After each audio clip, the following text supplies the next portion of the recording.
Alvorada Celestial, Caminho, Verdade e Vida, pelo Espírito do Emmanuel, de Chico Xavier. Capítulo 100. Auxílios do Invisível.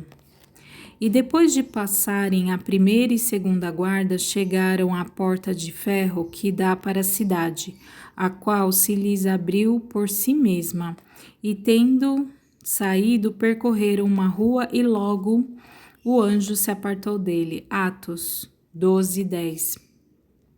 Os homens esperam sempre ansiosamente o auxílio do plano espiritual. Não importa o nome pelo qual se designe esse amparo. Na essência, é invariavelmente o mesmo, embora seja conhecido entre os espiritistas por proteção dos guias, nos ambientes católicos por intervenção dos eleitos e nos círculos protestantes por manifestações do Espírito Santo. As denominações apresentam interesse secundário. Essencial é considerarmos que semelhante colaboração constitui elemento vital nas atividades do crente sincero. No entanto, a contribuição recebida por Pedro no cárcere representa a lição para todos. Sob as cadeias pesadíssimas, o pescador de Cafarnaum vê aproximar-se o anjo do Senhor que o liberta, atravessa a sua companhia os primeiros perigos na prisão, caminha ao lado do mensageiro ao longo de uma rua. Contudo, o emissário afasta-se, deixando-o novamente entregue à própria liberdade, de maneira a não desvalorizar-lhe as iniciativas. Essa exemplificação é típica. Os auxílios do invisível são incontestáveis e jamais falham em suas multiformes expressões. No momento oportuno, mas é imprescindível, não se vicie o crente com essa espécie de cooperação, aprendendo a caminhar sozinho, usando a independência e a vontade no que é justo e útil, convicto de que se encontra no mundo para aprender, não lhe sendo permitido reclamar dos instrutores a solução de problemas necessários à sua condição de aluno. É importante salientar que o texto esclarece que nós recebemos auxílio espiritual a todo momento, principalmente quando nós passamos por tempestades, adversidades, situações difíceis.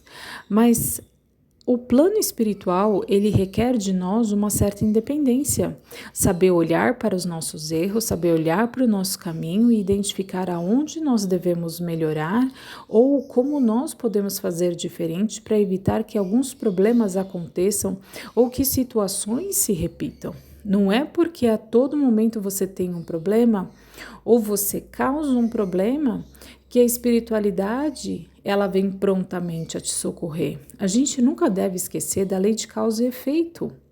Muitas vezes nós falamos que as pessoas são os nossos inimigos, mas você já parou para pensar o que você fez para causar determinada situação na sua vida?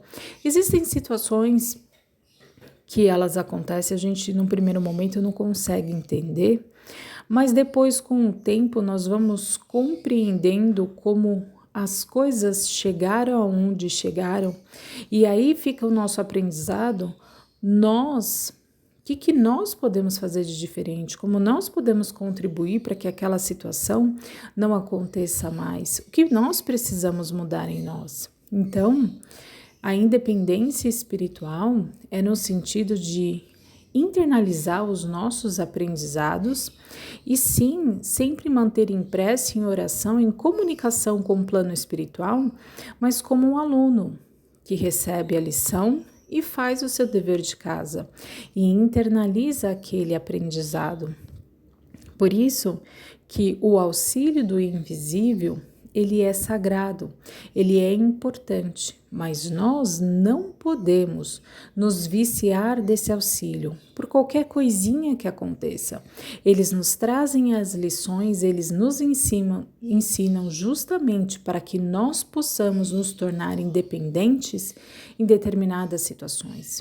Para que quando determinada situação aconteça, se no passado você entrou em desespero, pode ser que numa próxima situação, numa outra circunstância, você vai sentir paz no seu coração, porque você vai saber que aquela situação ela vai ser resolvida. Você vai tomar as atitudes que cabem a você e vai procurar resolver dentro das suas forças, procurar profissionais especializados, fazer aquilo que precisa ser feito, que a espiritualidade vai estar do nosso lado.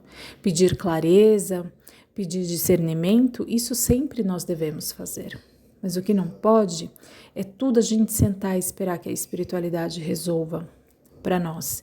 Existem aprendizados que nós vamos passar e que em algum momento da nossa jornada nós já passamos e os recursos já estão dentro de nós. E a espiritualidade espera que nós utilizemos. Espero que essa reflexão tenha feito sentido. Muito obrigada.